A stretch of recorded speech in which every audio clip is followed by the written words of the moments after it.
Well, hello. I wanted to share some more information from this wonderful book, Astrology, the Sacred Science, and demystify astrology and look at it with more curiosity. If we look at the planets as chakras of the solar system and schools with which we learn,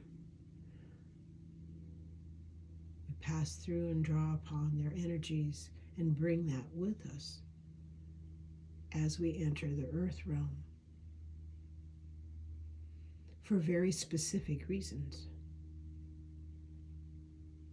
This is for entertainment and spiritual purposes only. I highly recommend Val at Illumination, Portal, and Diana Bowles.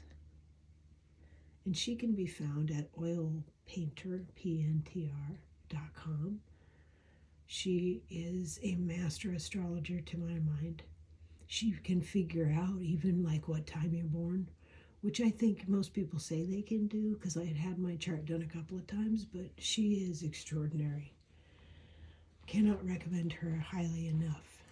So I also would remind you that at the last full moon, it was called a strawberry moon, and unprecedented times that we're living in, 6 of the planets now are under new rulership.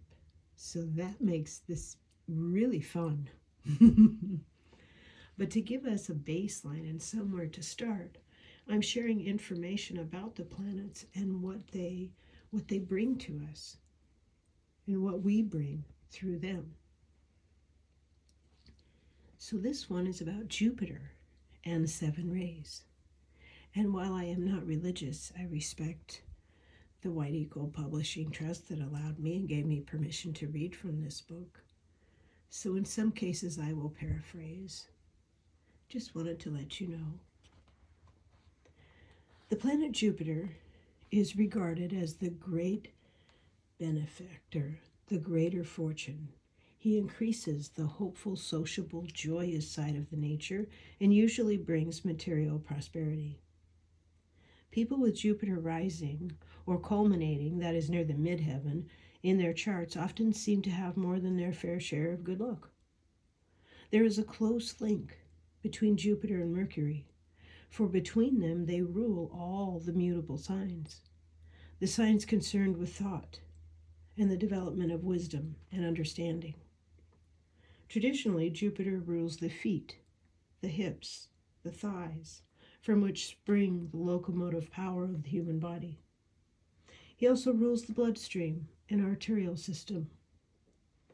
The subtle and almost magical part played by the blood in building and preserving the body is a reminder of the all-pervading power of Jupiter in our lives. The angels of Jupiter are the builders, both of the physical temple and the grand temple of the universe. This planet presides over the whole human aura. At every level, these angelic builders create a vehicle through which the soul can function on that particular plane of being. Without a physical body, a soul cannot function on the earth. In certain conditions, it can draw from the aura and the glandular system of a willing medium the ectoplasm, which will enable it to build a temporary physical instrument. But even then, its scope is very limited. Similarly, it must possess bodies created of the substance of the higher astral or mental planes before it can comprehend or take part in life there. Under the angels of Jupiter, the soul builds all these vehicles through many lives and acquires the faculties necessary for it to work actively on any plane of consciousness. Through the power of the same angels, the records of all these lives are preserved in the permanent atom from which at conception the new physical body is created and provides the pattern on which it is built. Reincarnation continues until the soul reaches the stage where it is able to create a physical body so pure and vibrant as to be immortal. which means that it will always be available when the soul needs to work on the physical plane. A master can take up his physical body at will when he wishes to do so. Jupiter is concerned with the creation and preservation of soul vehicles at every level of existence, from the heaviest material body to that shining vehicle, the celestial body of light, through which man functions on the highest or innermost planes of being. Jupiter's sign of Sagittarius and Pisces are both dual in nature, showing the duality of the Great Mother, the positive and negative life streams, the light and dark of the moon. These signs are of the fiery and watery elements, an indication that Jupiter works most through feeling, impulse, and intuition than through reason, which is the quality of his complementary planet Mercury. People on this ray will often have hunches or moments of foresight, which is a material way can bring good luck. The true Jupiterian loves to gamble, to chance his luck in such activities as racing, football pools, and other sporting events. On more exalted planes of thought and aspiration, Jupiter brings flashes of insight or moments of religious ecstasy during which the soul may touch the cosmic consciousness, receiving heavenly inspiration, probably in one of the arts, in philosophy. Like Mercury, Jupiter rules movement and travel, but on a wide scale. The travel connected with Mercury tends to be more of a routine business nature. That of Jupiter is adventurous, expansive, and exploratory. The true Jupiterian is always seeking the freedom of wider horizons and broader knowledge. This restless urge for expansion is not confined to the physical plane. It may manifest as a desire to probe the depths of the subconscious or superconscious self. Jupiter was considered by the wise men of old to rule the sky and the vast expanses of the ocean. Of his sign, Sagittarius, the archer, shows the arrow pointing heavenward, while Pisces shows the two fishes in the ocean of universal life. The duality of the Jupiterian ray is well pictured in fable and mythology by these strange creatures which possessed a man's head and on an animal's body, symbolizing the age-old truth that the soul of man has gradually to rise out of the purely animal consciousness and create a more perfect vehicle with which to take wings and fly into the planes of heavenly existence.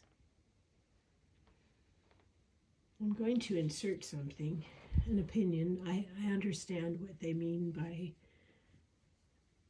base desires, but I wish they would describe it a little bit differently, for I hold great love and respect for the animals here.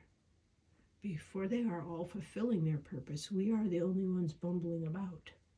So I have great respect and appreciation for the animals. They take pity on us and help us. Back to the book. This mutable sign gives a lithe, energetic, long-limbed, active physical body. The children of Sagittarius are naturally sportsmen, reveling in the open air life and in all kinds of physical activity. Yet, however light-hearted they may be in youth, most Sagittarians develop an interest in religion and philosophical matters as they grow older. Indeed, Jupiter is closely associated with the sixth ray of religion and philosophy, and spiritual as opposed to physical science. In every soul unfolding on this planetary ray, there is a deep and instinctive desire to reach out and find Creator. For Jupiter is essentially the planet of religion, religion from the most bigoted orthodoxy to the most profound understanding of spiritual truth. For deep within every soul on this ray lies a sense of reverence. That's fantastic. How admirable.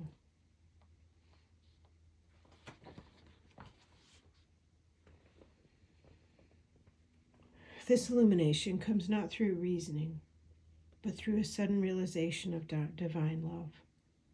Once the soul has felt this quickening of divine love, it cannot but become a disciple on the spiritual path, ready to accept its discipline and longing only for union with the great light which it has glimpsed. The true Jupiterian is a devotee and a follower of the light. Although, as is previously stated, this epitome of this ray of devotion is probably best shown by the exaltation of Venus in Pisces. Children of Jupiter are usually law-abiding and like to behave according to the customs and conventions of the society in which they move. But as they progress spiritually, they usually find themselves forced to throw off the fetters of orthodoxy.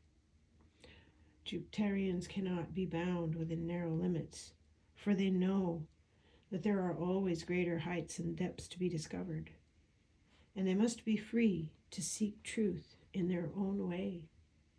They also have the desire and ability to convey to others the light which they have found. They are natural advisors and consultants. Their ability to combine intuition with intellectual knowledge can give them rare insight into the need of their pupils. Just as Jupiter rules the bloodstream, which conveys life and food round a body, so the distribution of food and all necessary commodities comes under this planet, which rules shipping and other forms of conveyance to places abroad. And it also rules the publication and distribution of books, the dissemination of knowledge and information throughout the world. Pisces, the negative water sign, shows the same duality as the fiery Sagittarius, but it has a much more subtle influence.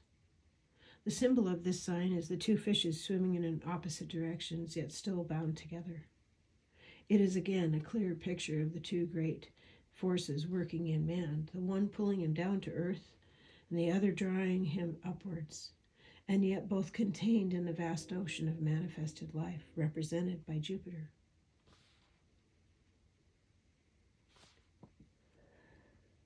Through his rulership of Pisces, we find Jupiter linked with the gentle influence of Neptune, which is the octave ruler of this sign. And through Neptune, with the seventh ray, it is the seventh ray of the true psychic. Great psychics, those who are able to touch the plane of divine truth, nearly always have Jupiter and Neptune, or the signs connected with these planets, emphasized in their charts.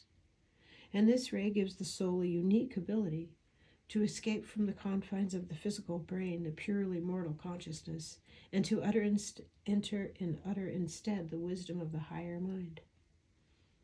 It is as if these people are sometimes able to touch a great universal computer which contains all knowledge and to bring through to the earth plane the information required. Such knowledge can only come when the individual soul, losing its sense of separateness, learns to merge itself with all life. That's incredible. That's incredible. People strongly under this sign feel within their own being the discomfort and the suffering of others, which often gives them the urge to devote their lives to nurturing or ministering to those in need. In the horoscope, Pisces is associated with the 12th house, which is traditionally called the house of self-undoing. It is the house of that unconscious and subconscious self, which affects our actions in the outer world far more than we realize. For it contains the record of all past thoughts and actions, which can hold us imprisoned in the grip of karma. I would inject and remind myself and you of the last full moon. And choice. There is a choice to release, detach, and ask the angels to help you. And they will. To disconnect from that karma. And that disconnects you as well as all the contracts and ties that were made with others. Frees everybody. We are living in an unprecedented, amazing time. So there's that. Pisces in the 12th house rules places of confinement or retreat, such as monasteries, prisons, hospitals, or buildings which house large organizations in which the workers seem almost anonymous, like ants in an anthill, cells in a living body, or drops in an ocean. Often, Pisceans are imprisoned by dull, routine tasks. This house represents the imprisonment of man in the physical body, with the physical brain bound by his karmic limitations. It also represents the way to escape, open to man through meditation and aspiration as the soul grows wings and soars into the heights, or the fish escapes into the universal ocean. I find that fascinating. Jupiter's influence awakens and strengthens the soul's need for Creator and brings the urge to create a sanctuary, a quiet place, a citadel wherein the power of the Christ Spirit can be contained and nurtured. In another sense, it represents the Grail Cup, the holy city of Creator, or the circumference of the circle which contains the light, the sun. As Mercury, ruler of Virgo, is linked with the corn, the bread of the communion table, so Jupiter, ruler of Pisces, is connected with the grapes of the vine and the divine bloodstream, that ocean of life in which man lives and moves and has his being. Thus we realize how the ray of Jupiter is akin to that of the moon, the Great Mother, that aspect of God which receives the light and creates a vehicle for it. This close link with the Mother principle and the bringing to completion of the soul temple makes Jupiter, through his exaltation in Cancer, the epitome of the seventh or amethyst ray. This ray is perhaps the most difficult to describe because it is the most subtle of all and is chiefly concerned with the higher spiritual bodies. For this reason, no soul can begin to unfold along this ray until the lower self has to a degree become subjected to the higher. The colors purple and violet are associated with the seventh ray, and also with kingship, and the soul which has learned fully to function in these higher vehicles is indeed a king. He is a magician who understands how to command the service and cooperation of the elemental worlds and the animal, mineral, and vegetable kingdoms. His knowledge is universal. He combines the patience and precision of the scientist, the devotion of the parent for the child, and the vigor of the warrior, and he uses all only in the service of brotherhood. The seventh, or amethyst ray, is concerned with ritual and ceremonial magic. It is the ray of the true psychic. The degree of development of the subtler bodies required before a soul can start to function on this ray can thus be understood. All priests who love ritual come under the amethyst ray, at least as far as their work is concerned.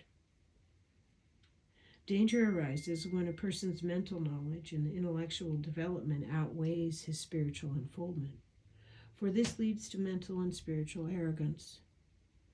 Some secrets of magic can be understood by the mind and practiced throughout the necessary soul strength, and a power is invoked which soon passes out of the control of the would-be magician with dire and unfortunate results. The well-known story of the sorcerer's apprentice gives a humorous but telling picture of what happened when magical processes are put into operation before the soul is master of the situation.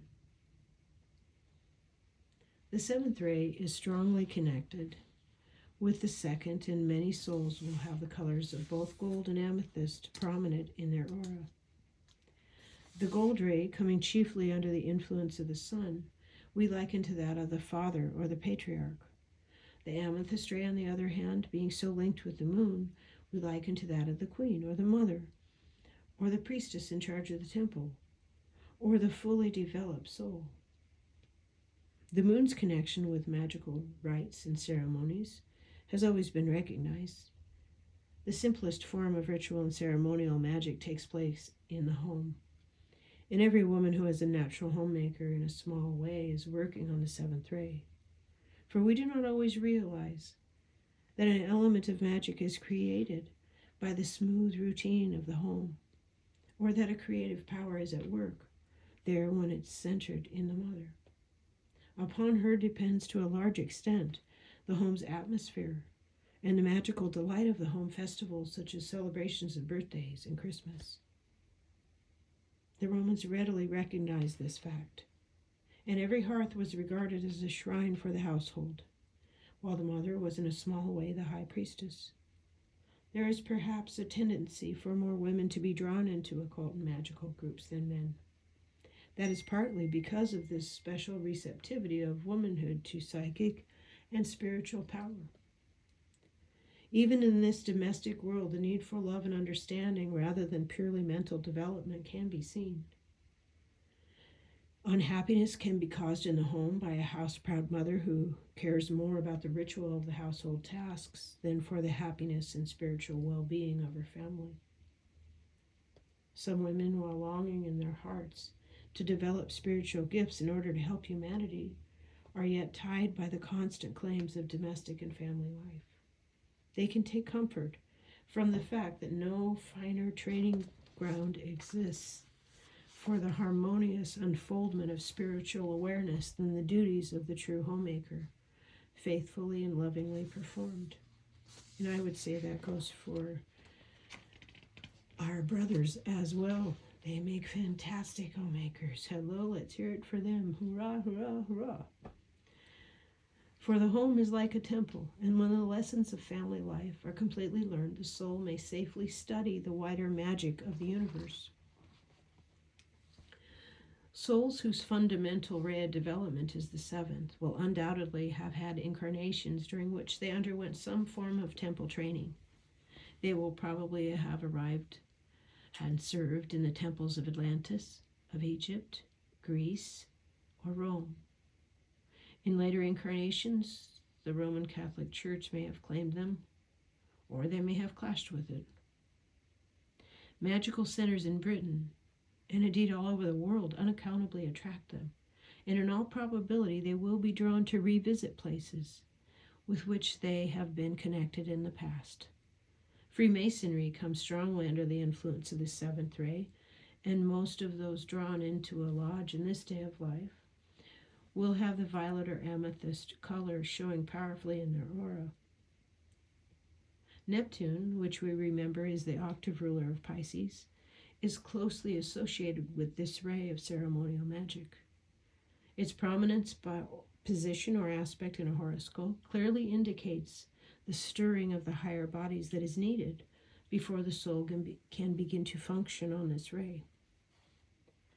It is the ray of the natural medium, clairvoyant or seer. The soul, which it influences through the physical and lower mental vehicles, will have no difficulty in developing psychic powers. These will be inherent from early childhood and be a natural part of a person's makeup.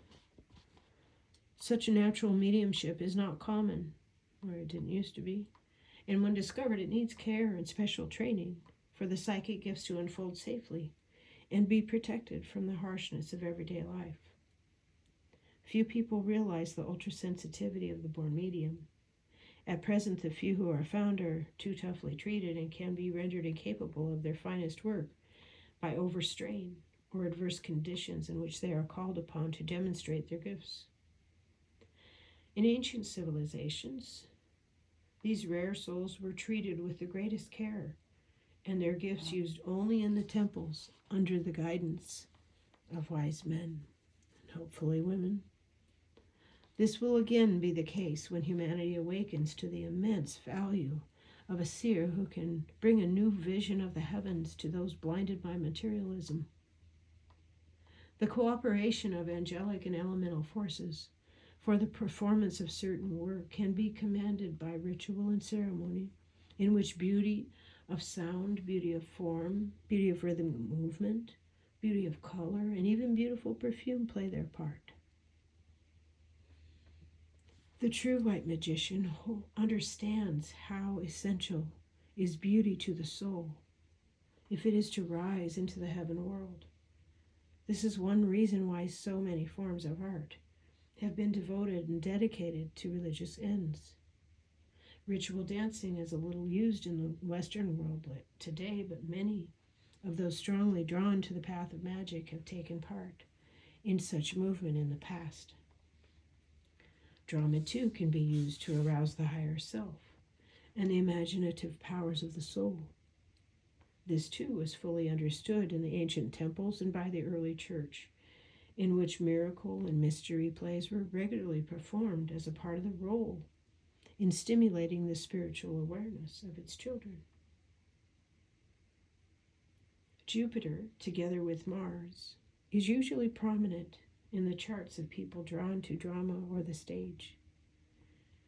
It is the finer soul vehicles which are affected by magical power, and few people are fully aware of the effect of drama in inducing a certain emotional state in those who witness it.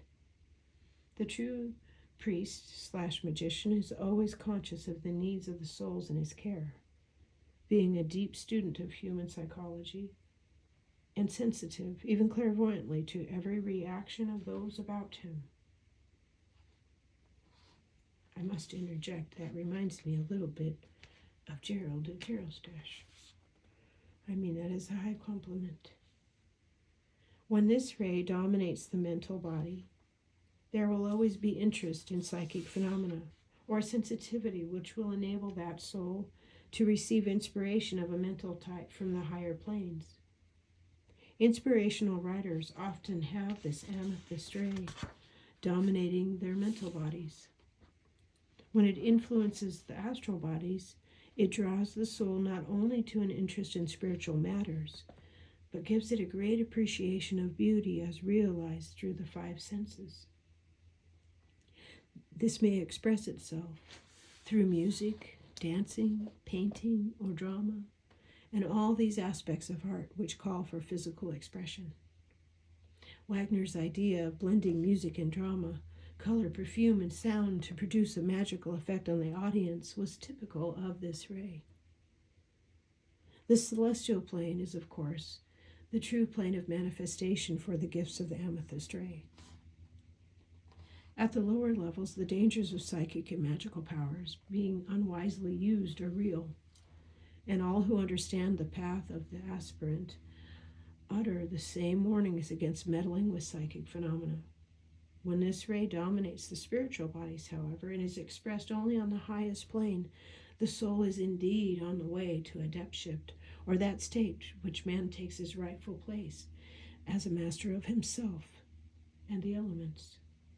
This ray gives spiritual vision, wide and universal, and also an intuitive understanding of the needs, not only of humans, but also of members of the less evolved kingdoms, an understanding demonstrated by such a soul as St. Francis of Assisi, who seemed to have a magical power over animals. It is interesting to remember the place which sacred animals have taken in the great religions of the past and of the East, and to notice that Jupiter and Neptune often give a deep love and understanding of animals.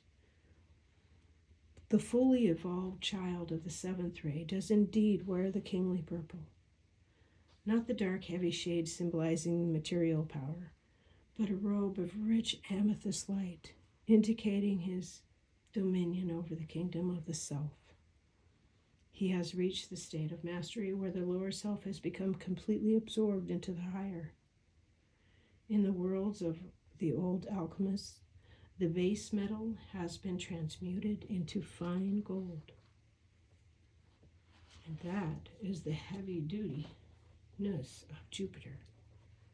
And I'm so happy to be able to share that with you. I hope it sparks rememberings for you of your own knowings, of your own lives, or the in-between things that you remember. I so appreciate you stopping by, and I will talk with you soon. Bye for now.